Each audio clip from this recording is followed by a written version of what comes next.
Again, convincing evidence that in that particular aspect of the profession, women were discriminated against. Then I said, let's look at the leadership of CASW since its inception.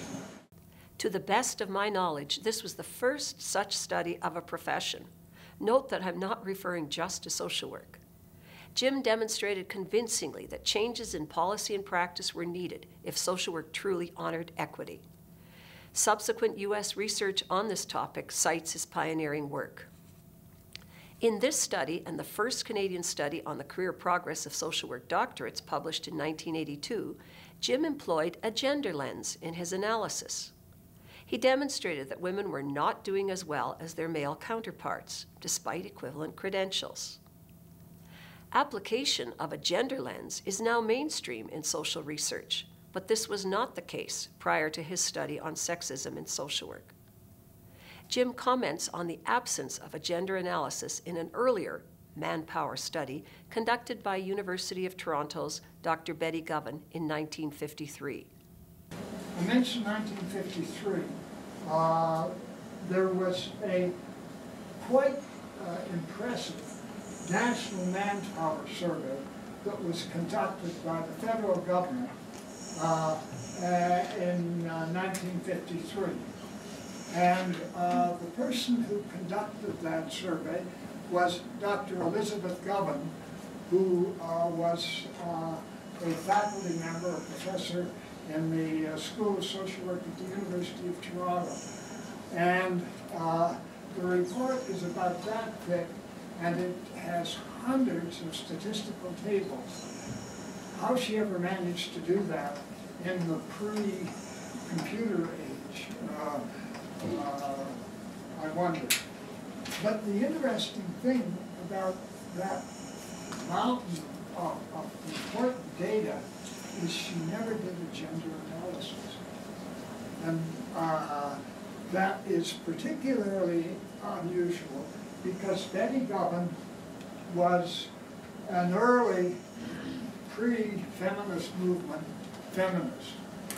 She very bitterly resented the difficulties she had in developing her own career because of the kind of favoritism, special opportunities that were given to men. So she had to work hard in developing her career as she saw younger men joining the faculty and surpassing her.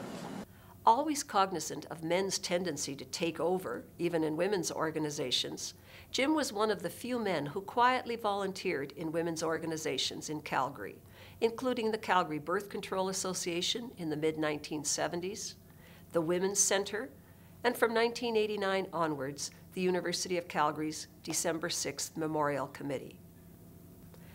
As a feminist practitioner, women's issues and women's right to choice were in the forefront of his clinical practice.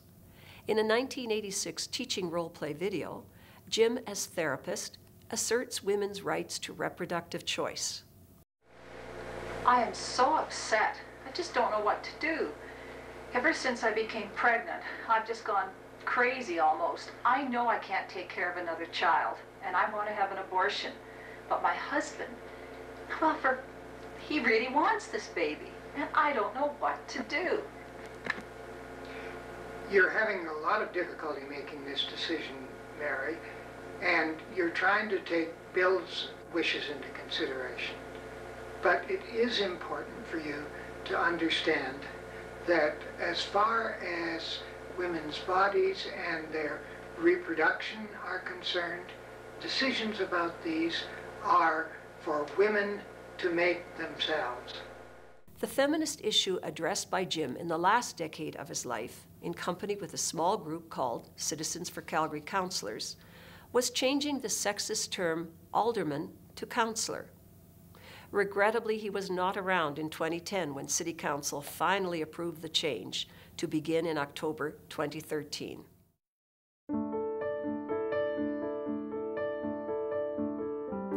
All his adult life, Jim worked to end sexual oppression by societal institutions representative of a sexually repressive society. A major achievement was the introduction of an elective human sexuality course in the St. Patrick's School of Social Welfare curriculum at Carleton University in 1973.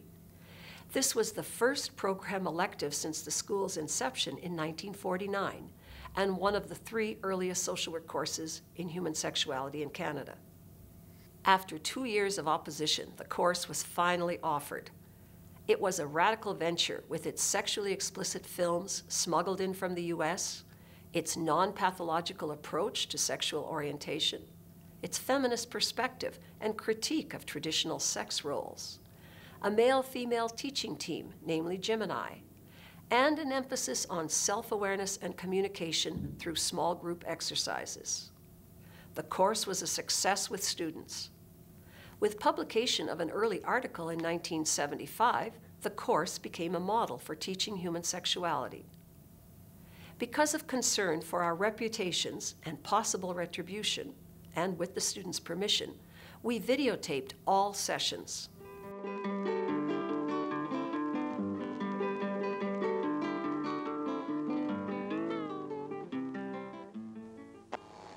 This was the first course in human sexuality offered to our students. Those of you planning the introduction of such a course should anticipate certain kinds of opposition. For example, university authorities are likely to react negatively because sex still is a controversial subject. It is not yet considered as meeting the criteria for an academic course, and it is still viewed as belonging to medical rather than social work education. This was an optional course offered to students in the final semester of the master's program. We alerted them that participation would be an intensive experience. We limited the number to 10 and selected randomly 5 men and 5 women from the 19 students who signed up. We believe that a course such as ours should be offered initially as an option. We are also convinced that the only effective way of teaching it is in the small group. It is also important that students be aware of the special demands and requirements of such a course before choosing it. Over the next 30 years, we introduced the course at the University of Denver and promoted our experiential style of teaching human sexuality. At the University of Calgary, we initiated several other sexuality courses for social work undergraduate and master's level students. We offered workshops in Canada and beyond, thereby helping to establish human sexuality as legitimate social work content and a practice specialization.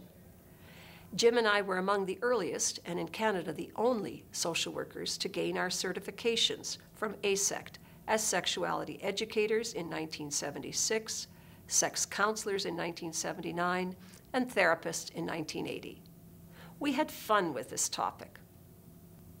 For teaching and therapy purposes, we developed several videotape role plays. Here is Jim in 1983 as a sex therapist using a behavioral approach. Well, one theory that we work on is that it's difficult for people to be relaxed and tense and anxious at the same time. Mm-hmm.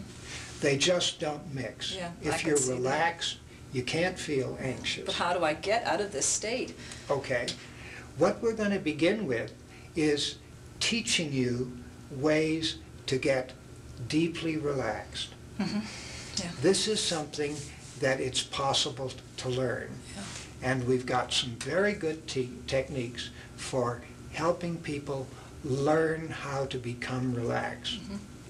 And when a person is relaxed, then they can begin to consider the situation that makes them tense and anxious. Mm-hmm. And so that's the first part of what we're going to work on. Mm-hmm. And I have a cassette tape that I'm going to give you mm-hmm. that has some very simple relaxation exercises. Mm-hmm. And I want you to find a half an hour each day during the next week when you can be alone and uninterrupted and practice these relaxation exercises. What do you mean practice them? Okay. You have a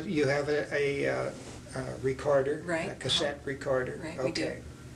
These are very simple series of exercises that you can do either lying down or sitting in a comfortable chair. In 1986, Jim portrays a client, a father who had sexually abused his daughter. Well, you people don't seem to understand what my situation was. My wife and I hadn't had any sex for over 2 years, and you can't expect a man to go without in that kind of situation. And the business between me and Jane, it just kind of happened. She always was my favorite child, and I felt real close to her. This just kind of happened. One thing led to another, and you people make out like it was all bad. She was enjoying it some of the time. I don't see what was so wrong. In 1990, we were among the first social workers in Canada to publish about the sexual abuse of children by clergy at Mount Cashel in Newfoundland and elsewhere. We lobbied the Canadian Catholic bishops and gave workshops and consultation to change-oriented denominations. We were among the earliest in Canada to focus on sexual and then non-sexual boundary violations by helping professionals, conducting research, offering workshops, serving on the ACSW disciplinary committee, and being expert witnesses.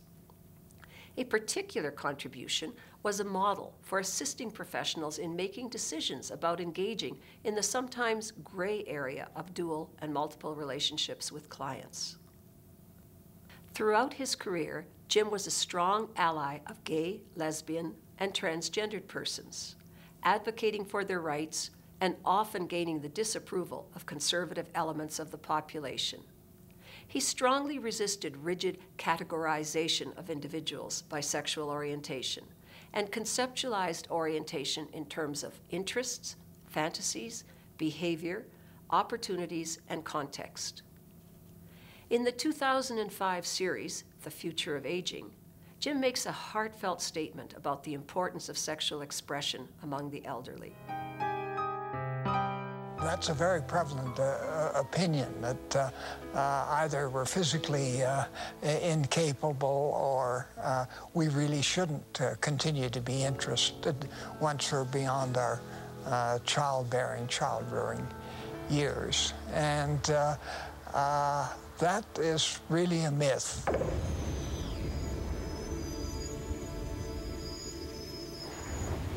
That research comes out clearly saying that older people do maintain their interest in sexuality and having a sexual relationship really to the end of their days, especially if they still have a partner. The last paper he presented was in July 2005 at the World Congress of Sexology in Montreal. It was entitled Love in the Slow Lane, a fitting cap to his lifelong commitment to ending sexual oppression at any age. His last media appearance was also in Montreal in July 2005 on The Sex Files. He was badly in need of a blood transfusion, but despite his frailty, he agreed to be interviewed on a topic dear to his heart. We have grown up in a sex-oppressive culture, a culture that really denigrates, disapproves of sexuality in older people.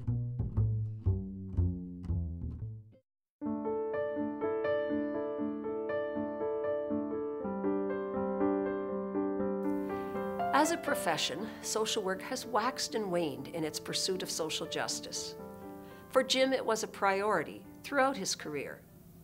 At St. Patrick's School of Social Welfare at the University of Ottawa in the late 1960s, Jim pioneered a holistic approach to practice by integrating direct intervention, social policy, and research. He and Jim Mayer taught social policy through small groups and engaged students in community projects. They believed that all social workers should, in their own ways, work toward positive social change. Further, Jim fostered diverse perspectives by employing sessionals such as policy analyst Andrew Armitage, community organizer Bill Zimmerman, and lawyer Dewan Ackman. For their efforts, they were perceived by some of their faculty colleagues as troublemakers who were destroying the casework school that featured the psychodynamic approach in vogue from the 1940s to the 70s. Additionally, Jim and Kurt Furst emphasized research to provide data for social work practice. That challenged some of their colleagues, as did the Albert Ellis cognitive behavioral approach espoused by Furst.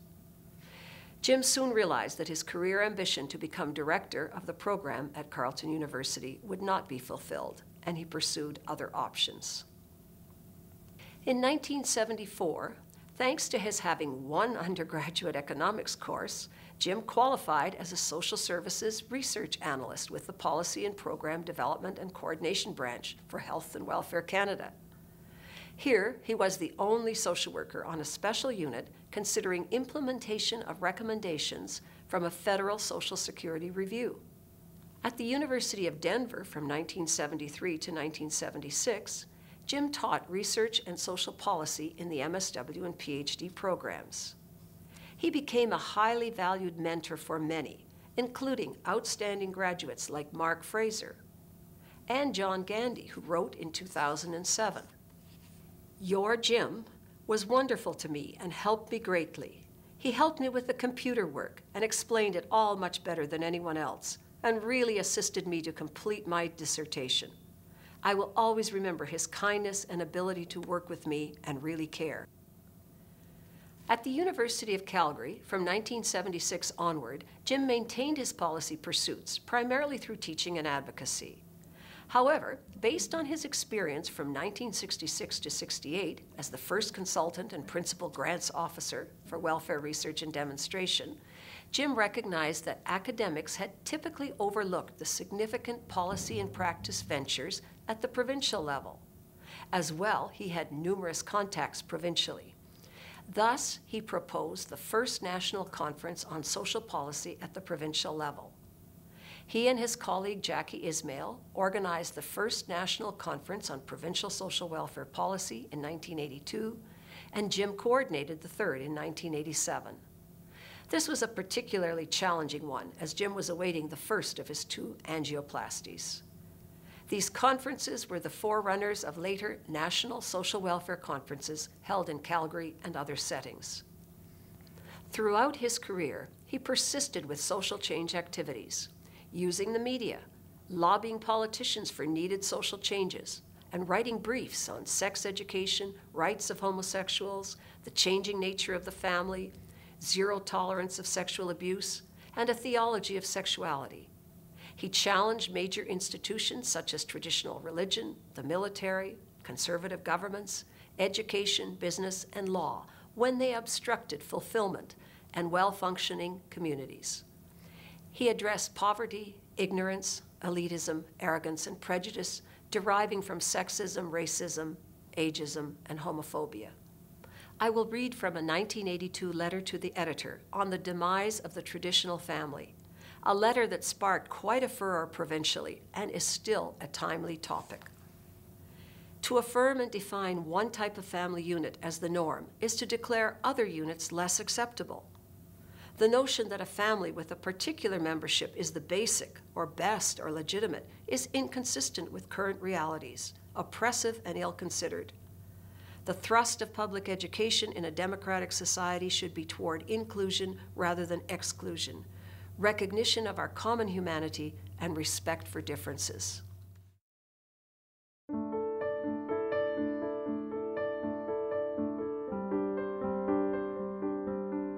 The way in which Jim worked helps explain his impact. One of his foster sons, Ralph Armstrong, had been placed during the 1940s and 50s in over 30 traditional placements.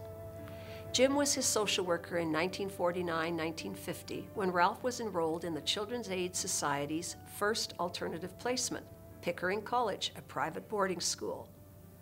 50 years later, in 2001, in his 3-volume memoir, Nobody's Son, Ralph wrote, "When you asked Jim a question, you didn't just get an answer. You heard every side of the issue. The man was a genius, whose brilliance flashed across my life so many times that it enhanced me as a person and significantly enriched my understanding of human interaction." At Jim's funeral, Judy and Jamie Gripton, Jim's children with his wife Evelyn, voiced similar sentiments and noted his commitment to social justice. Our son, Stuart Gripton, comments on his dad. What really stands out to me about my dad was his passion for perpetual personal growth, development, learning. These values, especially that of constant learning, always seemed primary in his life and likely contributed to the richness in his life. His unfailing willingness to always learn allowed him to always remain open to new ideas, opportunities, and possibilities, and allowed for a great deal of diversity in his life. Nonconformist professional pursuits, a wide-ranging love of sports, art, music, travel, history, science, trivia, technology, a slight addiction to computers, cooking, even gardening. You name it, he probably at least tried it once, partook in it regularly, or at least knew something about it. A veritable walking encyclopedia. In true university professor form, the answer was often packaged in the form of a miniature random lecture. But I guess if we wanted to know about a specific time or date, it didn't hurt to have a brief overview of the entire geopolitical climate at the time. Brush up on a little bit of history, at least the 50 or 100 years prior events leading to whatever we wanted to find out. His capacity to organize his thoughts